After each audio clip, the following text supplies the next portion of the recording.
Shalom, selamat malam Bapak Ibu Saudara yang dikasihi oleh Tuhan. Hari ini sesuatu yang kadang-kadang ditakuti orang Kristen. Ada dosa yang gak bisa diampuni. Ya betul, namanya hujat terhadap Roh Kudus. Ini Bible Class spesial kita ya. Kita baca dulu ayatnya bersama-sama. Kok gak bisa ya? Dalam Injil Matius pasal yang ke-12, kita baca ya ayat 31 sampai 32. 2, 3. Sebab itu aku berkata kepadamu, segala dosa dan hujat manusia akan diampuni, tetapi hujat terhadap Roh Kudus tidak akan diampuni. Apabila seorang mengucapkan sesuatu menentang anak manusia, ia akan diampuni. Tetapi jika ia menentang Roh Kudus, ia tidak akan diampuni. Di dunia ini tidak, dan di dunia yang akan datang pun tidak. Amin. Lihat ya di sini.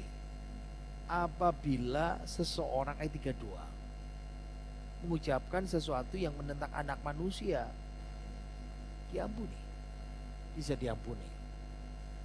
Tapi kalau ia menentang Roh Kudus, ia tidak bisa diampuni. Nah itu pengulangan ayat 31. Hujat terhadap Roh Kudus tidak bisa diampuni. Nah, kebetulan ya karena saya dosen kadang-kadang menguji mahasiswa. Nah waktu menguji itu kadang-kadang ini pertanyaan yang saya ajukan. Saya rasa kadang-kadang saya juga mesti mengajukan juga kepada saudara ya. Dan macam-macam jawabannya, berbagai macam pandangannya. Ya menurut dari mana dia berasal, gereja mana, dia diajar seperti apa. Jadi balik lagi ya, dosa yang tidak bisa diampuni. Apa itu? Hujat terhadap Roh Kudus. Menentang Roh Kudus dia tidak bisa diampuni sekarang dan nanti. Nah itu menimbulkan polemik dan jawaban bermacam-macam. Yang pertama, ada seorang yang berkata, oh hujat sama Roh Kudus itu ada orang Kristen yang gak mau berjalan dalam roh.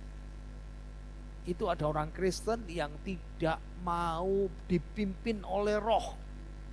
Nah, intinya ini orang yang gak mau taat sama suara Roh Kudus. Ada juga yang kedua, karena dia ada gereja Pantekosta seperti kita, menghujat Roh Kudus itu berarti orang itu menghujat, menghina bahasa lidah, bahasa roh itu tak bisa diampuni. Ya karena ada beberapa gereja aliran Protestan itu mengatakan, wah itu sesat itu orang Pantekosta itu. Lalu mereka menjawab itu, wah itu dosa yang gak bisa diampuni. Atau yang ketiga, menolak karunia bahasa roh, bahasa lidah itu ya. Nah ini termasuk menghujat Roh Kudus, katanya begitu. Ada juga yang menjawab, wah ini melakukan dosa yang berat. Jadi menghujat Roh Kudus itu dikatakan melakukan dosa yang berat, entah yang paling berzina, ya, membunuh, nah, seperti itu, dikatakan seperti itu. Tapi ada juga yang mengatakan, oh menghujat Roh Kudus itu menghina hamba Tuhan yang diurapi sama Roh Kudus. Itu menghujat Roh Kudus itu. Oke, ada berbagai macam ya, tapi saya melihat 5 klasifikasi ini, tapi saya mau saudara benar-benar melihat apakah konteks Alkitab ayatnya berkata begitu. Ayo kita ulangi lagi. Memang ayat ini ada di Markus pasal 3, di Lukas 12 ya. Tapi kita fokus yang di Matius 12. Ayo kita baca lagi. 2, 3. Sebab itu aku berkata kepadamu, segala hujat, dosa dan hujat manusia akan diampuni, tetapi hujat terhadap Roh Kudus tidak akan diampuni. apabila seorang mengucapkan sesuatu menentang anak manusia, ia akan diampuni. Tapi jika ia menentang Roh Kudus, ia tidak akan diampuni. Di dunia ini tidak, dan di dunia yang akan datang pun tidak. Jadi kita mau fokus tentang dosa yang tidak diampuni itu, yang tidak bisa diampuni, ya, hujat terhadap Roh Kudus. Jadi ayat yang kita baca konteksnya, Yesus itu baru saja melakukan mujizat penyembuhan. Jadi ada seorang yang kerasukan setan. Nah, dibawa kepada Yesus, lalu Tuhan Yesus mengusir setan itu. Nah, setan itu menyebabkan orang itu buta, tidak bisa melihat dan bisu. Jadi, ayo kita baca dulu ayatnya. 2, 3. Kemudian dibawalah kepada Yesus seorang yang kerasukan setan. Orang itu buta dan bisu. Lalu Yesus menyembuhkannya sehingga si bisu itu berkata-kata dan melihat. Nah, setelah mujizat penyembuhan ini, bagaimana reaksi orang yang melihat? Ayo kita baca. 2, 3. Maka takjublah sekalian orang banyak itu, katanya, ia ini agaknya anak Daud. Tetapi ketika orang Farisi mendengarnya, mereka berkata, dengan Beelzebul, penghulu setan, ia mengusir setan. Jadi para saksi mata orang Israel, jemaah yang lagi ngeliat, wah, langsung komen, sepertinya dia ini anak Daud. Nah, ingat ya, anak Daud itu Mesias, Kristus. Ini kan Injil Matius pasal 1, Matius pasal 12 ya. Nah, Injil Matius pasal 1 itu jelas. Inilah ayat 1, Matius 1 ayat 1. Inilah silsilah Yesus Kristus, anak Daud, anak Abraham. Kenapa disebut anak Daud? Karena perjanjian Daud di dalam 2 Samuel pasal 7. Kenapa anak Abraham? Karena perjanjian Allah dengan Abraham dalam Kejadian pasal 12 ayat 1 sampai ke 3. Jadi Yesus itu memenuhi perjanjian kepada Daud. Siapa itu? Yang diurapi, Kristus, juru selamat. Jadi para saksi mata itu mulai menyadari dan berkata, wah, ini juru selamat ini. Lalu sekelompok orang Farisi, oposisi, dengar jawaban mereka, pembicaraan tentang Mesias, langsung cepat dipadamkan iman mereka. Iman yang semula tumbuh di antara orang banyak itu.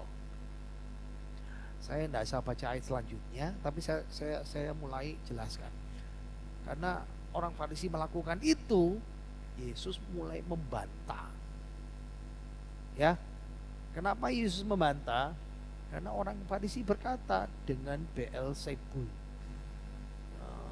Beelzebul ini dewa Baal, dewa lalat, atau penghulunya setan, dianggap pada waktu itu memimpin setan, mengusir setan. Jadi Yesus jawab, kasih argumen logis, tidak emosi. Ya, kenapa Yesus tidak mengusir setan dengan kuasa pemimpin setan, penghulu setan? Pada tanggapan awalnya Yesus menunjukkan, wah, tuduhan mereka itu mustahil, itu salah. Yesus kasih 3 ilustrasi tentang kerajaan, yang kedua tentang kota, yang ketiga rumah tangga. Nah, ini mungkin pada masa itu 2000 tahun lalu ini suatu pepatah yang gampang dimengerti. Yesus pakai cerita yang gampang mudah dimengerti ya. Nah, semua ilustrasi itu menunjukkan manusia lihat sebagai warga negara, ya, sebagai penduduk kota, sebagai anggota rumah tangga, kan jamak ya semuanya ya. Nah, gimana kalau ketiganya terpecah-pecah?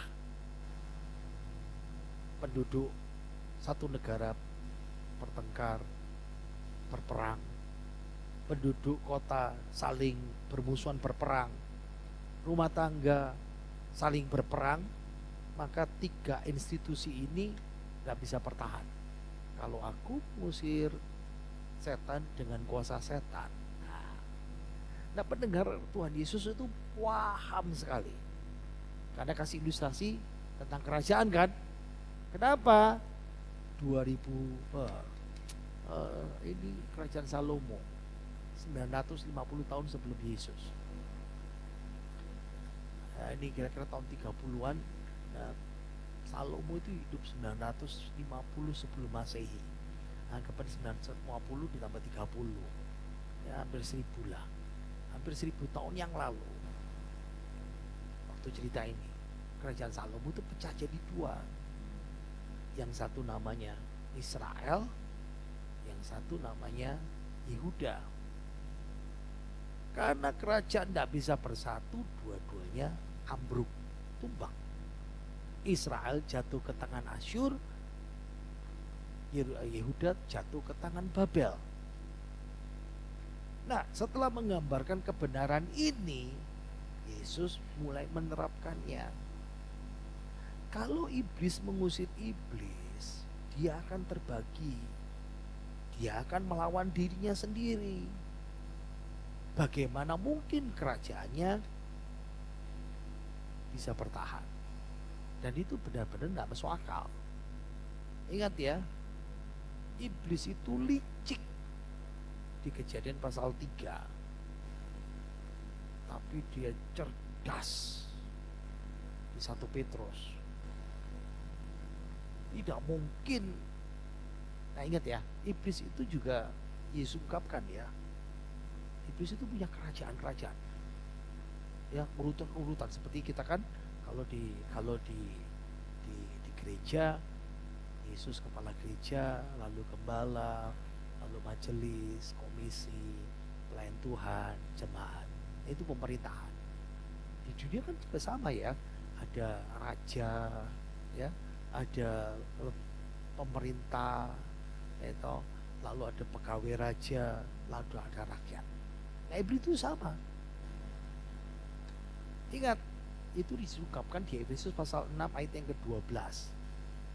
Hidup kita orang Kristen setiap hari itu perang rohani.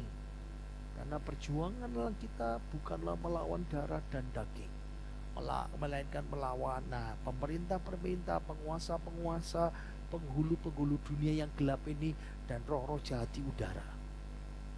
Nah, ini berarti kita tahu iblis itu punya kerajaan.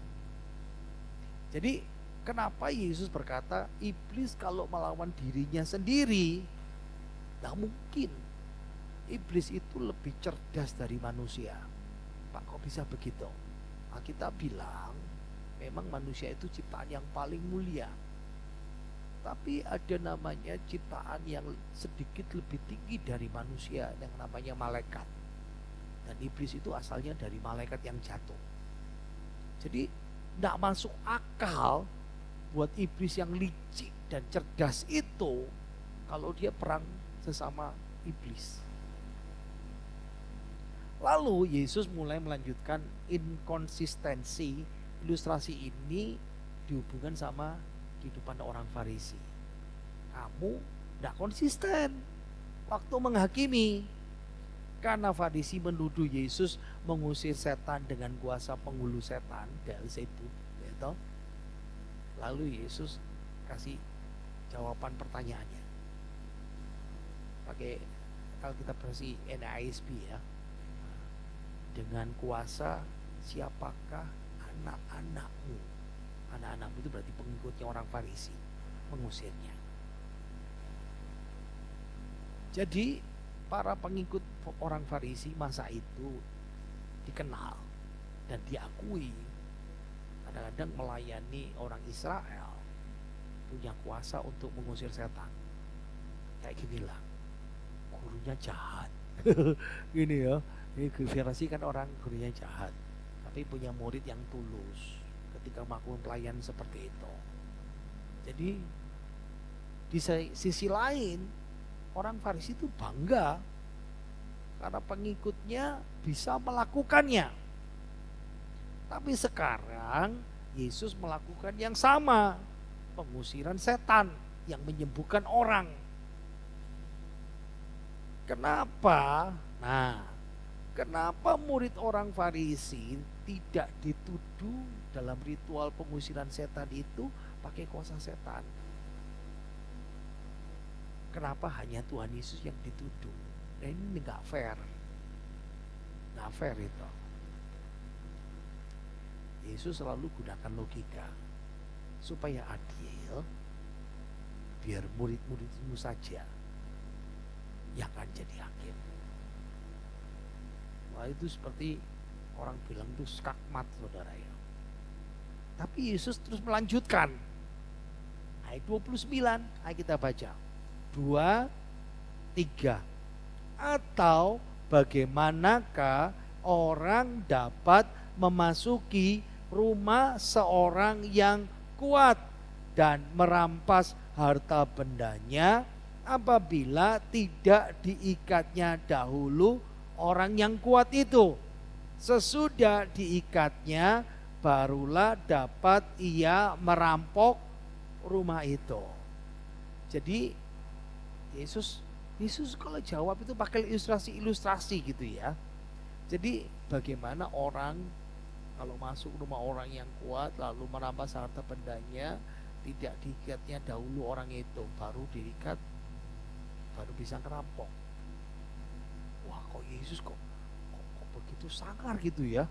Kalau kita dengar, ilustrasinya kok sangar gitu ya. Sederhana ya. Yesus kasih ilustrasi orang yang kuat. Jadi kan maksudnya bukan setan, orang dari kerasukan setan disembuhkan. Nah, setan itu orang kuatnya. Orang kuat, rumah orang kuat, rumahnya setan sedang bicara. Siapa? Yesus. Sebetulnya, ayo, ini lebih baik dibaca Yesaya pasal 49, saya nggak siapin, sorry ya. Yesaya pasal 49 ayatnya yang ke-24 ya. Saya bacakan. Dapatkah direbut kembali jarahan dari pahlawan, atau dapatkah lolos tawanan orang gagah? Saya pikir orang Farisi pasti tahu ayat ini ya. Sungguh beginilah firman Tuhan, tawanan pahlawan pun dapat direbut kembali, dan jarahan orang gagah dapat lolos. Sebab aku sendiri akan melawan engkau, dan aku sendiri akan menyelamatkan anak-anakmu. Aku akan memaksa orang-orang yang menindas engkau memakan dagingnya sendiri, dan mereka akan mabuk minum darahnya sendiri seperti mabuk minum anggur baru, supaya seluruh umat manusia mengetahui bahwa akulah Tuhan, juru selamatmu dan penebusmu yang maha kuat. Allah Yakub. Bisa ngerti sekarang. Jadi Yesus itu sedang jelasin Yesaya ini. Wow. Kalau bagi kita, wow. Bagi orang, tapi bagi orang Farisi saat itu, aku ngerti, aku tahu, paham. Orang Farisi itu ngerti, banyak Yesus ngerti itu. Jadi saya lanjutkan ya ceritanya.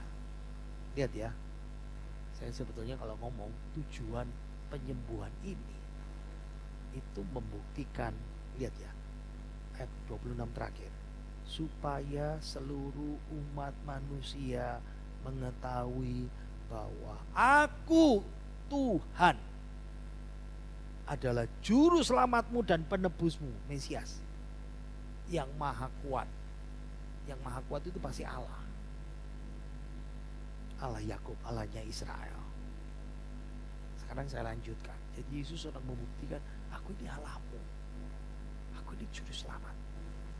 Balik lagi, Kan Yesus kasih ilustrasi. Jadi penjarahan itu akan mustahil. Dirampok ini, ingat ya, manusia jatuh dalam dosa, dalam belenggu dosa. Dan Yesus sekarang sedang merampok, mengambil, merebut dari kuasa setan. Penjarahan itu mustahil kalau setan gak diikat lebih dulu pemiliknya. Nah, rumbahnya itu kan lambang kerajaannya. Lambang dunia ini berada dalam kuasa si iblis. Lagi ya. Nah, kita baca 2, 3. Atau bagaimanakah orang dapat memasuki rumah seorang yang kuat dan merampas harta bendanya apabila tidak diikat dahulu orang kuat itu. Sesudah diikatnya barulah dapat ia merampok rumah itu. Apa yang dirampok? Harta bendanya. Harta bendanya itu melambangkan orang-orang dunia yang berada dalam kuasanya setan, dalam genggamannya setan. Kalau dalam genggaman setan, makanya kenapa orang itu jadi buta, kenapa orang itu jadi bisu, kenapa orang itu dalam masalah. Nah, saya kasih lihat kata Yunani. Harta benda pakai kata skeios. Skeios itu artinya fleksibel ya. Skeios itu yang pertama artinya bejana. Nah, 2000 tahun yang lalu orang kalau nyimpen harta bendanya jadi bejana itu. Kalau kita kan sekarang gimana? Yuk ke bank lah, taruh duit di bank. Nah, seperti itu kan? Atau saudara punya kotak perhiasan yang saudara simpan, saudara di lemari. Itu kalau sekarang itu yaitu skeios. Tapi zaman dulu kan dalam bejana. Tapi artis fleksibel yang kedua itu bisa berarti tubuh manusia. Dari berbagai ayat ini ya, tubuh manusia itu digambarkan seperti skeios, bejana. Berarti kita apa itu harta benda? Manusia. Kalau dalam arti sini manusia. Jadi manusia itu sedang direbut Tuhan. Direbut untuk apa? Diselamatkan supaya orang tahu aku ini juru selamat, penebus. Jadi Yesus harus mengikat Tuhan yang kuat itu. Kata mengikat kata deo. Deo itu membelenggu, mengikat, mempenjarakan, mencegah, membatasi. Nah, sekarang ini ada kata yang kita pakai sampai sekarang, prodeo. Apa itu? Prodeo itu apa? Penjara. Jadi itu kata yang sama pasti dipakai. Nah, orang-orang ini dalam kuasanya si iblis, tapi Yesus sekarang ikat iblis itu supaya. Jadi Yesus sudah menginvasi kekuasaan iblis. Rampok, diambil korbannya. Ini intinya diselamatkan. Jadi Tuhan sedang mendapatkan kembali orang-orang yang dikuasai oleh setan-setan. Itu cerita panjangnya. Nah, sekarang saya bawa saudara kembali tentang ayat menghujat Roh Kudus. Kita baca lagi ayat itu. 2, 3. Sebab itu aku berkata kepadamu, segala hujat dosa dan hujat manusia akan diampuni, tapi hujat terhadap Roh Kudus tidak akan diampuni. Apabila seorang mengucapkan sesuatu menentang anak manusia, ia akan diampuni. Tetapi jika ia menentang Roh Kudus, ia tidak akan diampuni. Di dunia ini tidak, dan di dunia yang akan datang pun tidak. Sekarang saya bawa saudara kepada Bibelkas yang minggu yang lalu. Pekerjaan Roh Kudus di dalam keselamatan.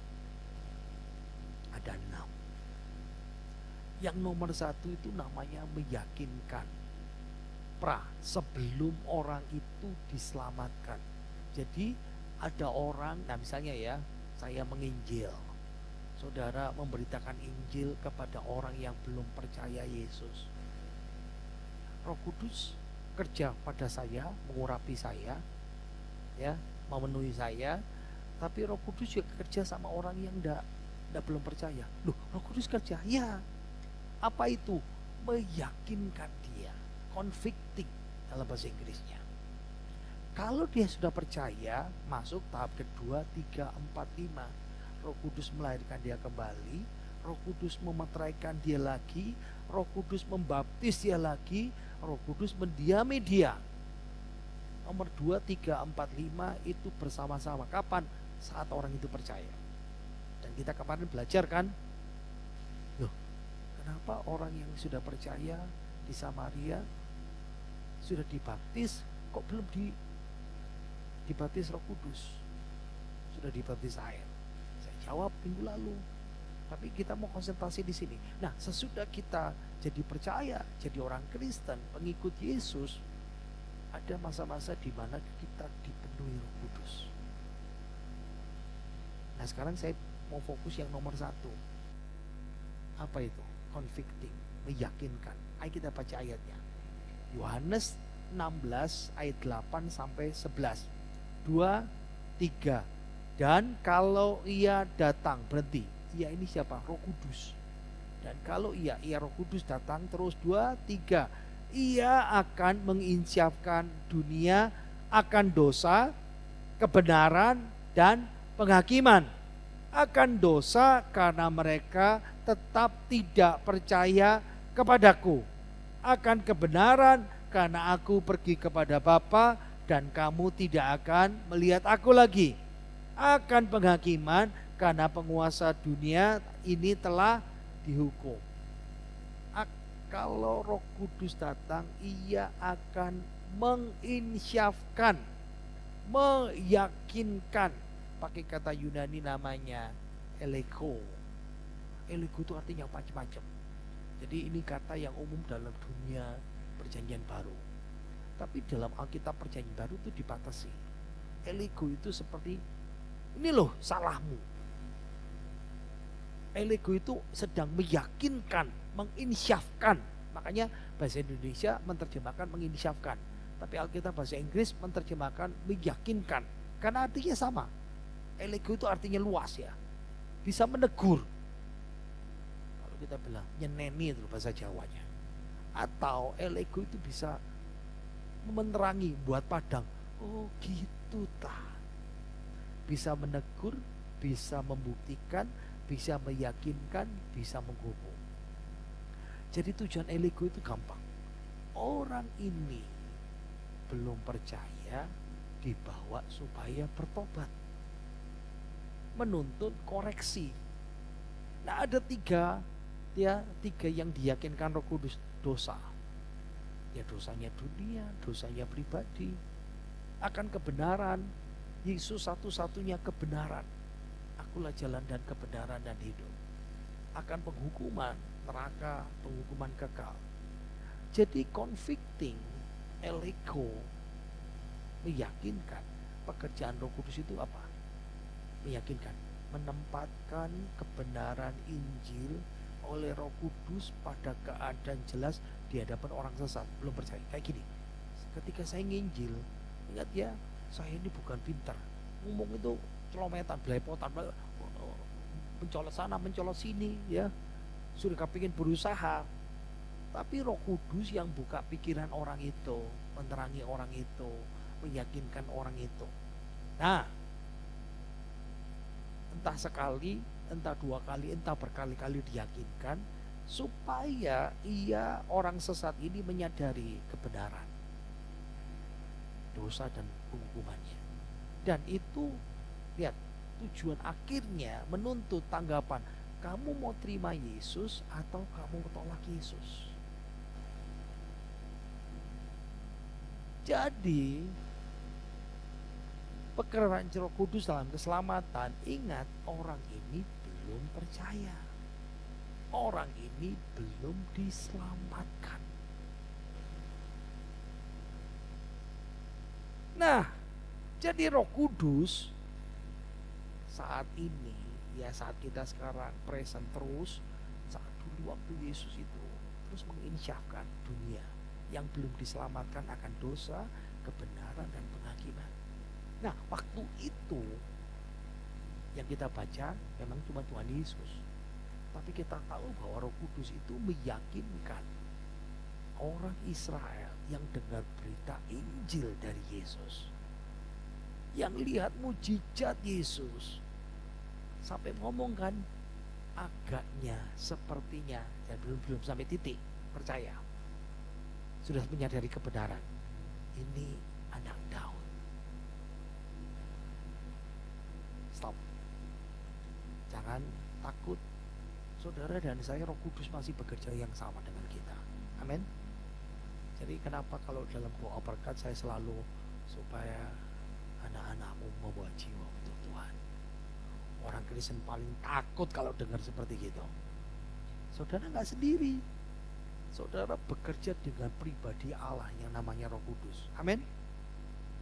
Nah, sekarang kita cerita sama orang Farisi. Jadi orang Farisi ini sudah berkali-kali menyaksikan bukti yang tidak terbantahkan tentang Yesus sebagai Mesias, juru selamat, penebus, dari Taurat dan kitab para nabi yang mereka pelajari. Baru saja kita lihat Yesaya sudah ngomong dari pekerjaan Yesus lewat pengajaran Yesus. Mereka ngikutin, denger, suka denger Yesus tapi benci Yesus. Ini lucu saudara ya. Dari berbagai mujizat Yesus yang sudah mereka lihat. Nah, sekarang saya jawab. Tapi mereka bersikukuh menolak pekerjaan Roh Kudus yang sudah meyakinkan mereka berkali-kali membuktikan Yesus itu juru selamat, Mesias, Tuhan. Dan ini yang disebut keadaan ketidakpercayaan yang berkelanjutan. Jadi sudah tahu, ngotot masih marah, ngotot masih tidak percaya, terus menerus dilakukan, dan keputusan mereka tetap pokoknya menolak Yesus selama-lamanya. Bahkan tetap menentang Yesus dengan menuduh, bahkan memfitnah walaupun sudah tahu kebenaran. Dengan kuasa Beelzebul dia mengusir setan. Dan ini yang disebut menghujat Roh Kudus. Nah, ingat, mereka ini belum diselamatkan. Mereka ini, Farisi ini belum percaya. Makanya ini yang disebut dosa yang tidak bisa diampuni, yaitu menghujat Roh Kudus. Menghujat pekerjaan Roh Kudus yang meyakinkan mereka berkali-kali tentang kebenaran Yesus itu. Jadi berbagai pandangan orang percaya yang tidak mau taat suara Roh Kudus, menghujat, menghina bahasa lidah, menolak bahasa roh, melakukan dosa berat atau berzina, atau menghina hamba Tuhan yang diurapi, ini salah semuanya. Tidak ada hubungannya. Jadi harus dipahami betul-betul. Bukan ini jawabannya. Jadi dosa yang tidak bisa diampuni, hujat terhadap Roh Kudus itu, lihat ya, penolakan final terakhir. Orang sesat yang belum percaya terhadap kasih karunia, sudah diyakinkan berkali-kali Yesus itu Kristus, Mesias, Juru Selamat, tapi tetap ngotot menolak Yesus Kristus. Itu yang disebut menghujat Roh Kudus. Kenapa tidak bisa diampuni? Karena mereka sudah tentukan arah tujuan mereka. Nah, di awal Allah sudah kasih pertolongan ya, Roh Kudus bicara berkali-kali dalam hati. Tapi karena ngotot terus, ya sudah, Allah sekarang biarkan mereka berlayar menuju kebinasaan neraka dan dihalangi lagi. Kalau bilang Allah tidak mengasihi, salah besar. Allah sudah berkali-kali melalui Roh Kudusnya membawa mereka kepada pertobatan. Jadi Yesus dengan menyatakan kebutaan mereka yang disengaja, walaupun sudah melihat, itu dosanya nggak bisa diampuni. Karena tidak bisa diampuni, sifatnya kekal. Dosa ini dosa kekal, karena sudah menolak terus-menerus dan sadar terhadap rahmat Allah dan pekerjaan Roh Kudus ya keselamatan. Jadi orang yang menghujat Roh Kudus itu menolak sepenuhnya untuk diselamatkan oleh Allah di dalam Yesus. Jadi masih paham ya apa itu menghujat Roh Kudus? Dari sini kita tahu ceritanya. Ini gambarannya, langkah-langkahnya. Kalau gitu apa yang bisa kita terapkan? Ini yang menolong kita ya. Nah, hati-hati. Kadang-kadang kita punya roh Farisi, nentang, melawan, roh kritis tapi yang meruntuhkan, bukan membangun. Karena itu tindakan muncul dari hati kita, pikiran kita. Enggak kok, saya cuma ngomong. Enggak, itu bukan sekedar ngomong. Yang kedua, sifat ekstrim dari dosa. Kadang-kadang kita ketemu orang yang keras kepalanya luar biasa.